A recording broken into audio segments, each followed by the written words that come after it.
Janusz Walus, the Polish immigrant who assassinated South African Communist Party leader Chris Hani in 1993, remains unrepentant for his actions, declaring in a chilling interview that he will do it all again if he believed it could halt the country's transition to democracy.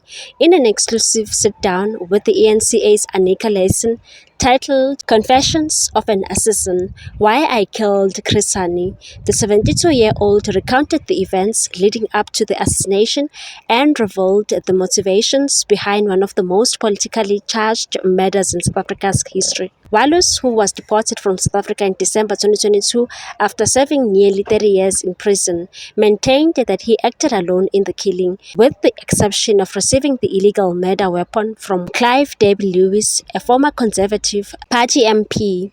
On April 10, 1993, Chris Hani was gunned down outside his home in Boksburg, east of Johannesburg. He was 50 years old at the time. According to Walus, the assassination was not premeditated for that specific day, but was the result of a chance encounter during what he described as a reconnaissance drive, and said, "No, I hadn't planned to kill him that day. I saw him outside his house and realized such an opportunity might not come again.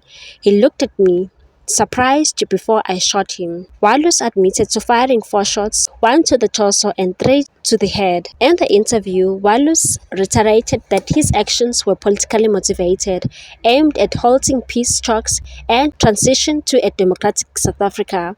He viewed the negotiations led by then-President F.W. de Klerk as a betrayal of white South Africans, and said it was our hope that the assassination would prompt action from security forces and stop what we perceived as a sellout by de Klerk. While Walus claimed to have no personal animosity towards Hani, he saw the SACP leader as a key figure driving the democratic transition, and said this was not personal, it was purely political, he insisted. Although Walus maintained that he acted independently, he speculated that the others might have had similar plans to assassinate Hani. He pointed to the suspiciously swift arrival of a police vehicle at the scene as evidence of potential for knowledge, and said suddenly, after the assassination, everyone seemed to know something.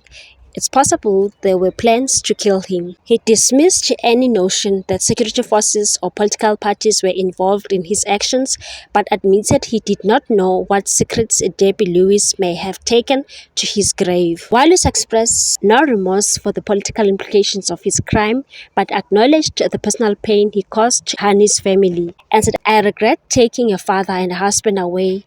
That is my authentic regret." And I told his daughter Lindiwe as much. Remarkably, Lindiwe Hani was the only member of the Hani family to visit Walus in prison, and said she was willing to listen. "I told her everything I know," adding that he had only good words for her. Walus's deportation to Poland in December 2022 drew widespread criticism. The SACP and the Hani family have called for an inquest into the assassination, arguing that many unanswered questions remain. For his part, Walus believes he should have been granted amnesty, citing the political nature of his crime, and said it was not for personal gain, it was purely political. Now back in his homeland after 43 years, Walus's arrival in Poland was notably quiet, with little fanfare or public recognition. The Hani family and SACP continue to grapple with the unresolved pain of the assassination, while the government engaged Chris Hani's widow. Dimpo on the circumstances surrounding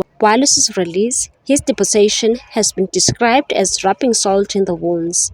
As South Africa reflects on its tumultuous past, the legacy of Chris Hani and the events surrounding his death remain a stark reminder of the sacrifices made during country's journey to democracy.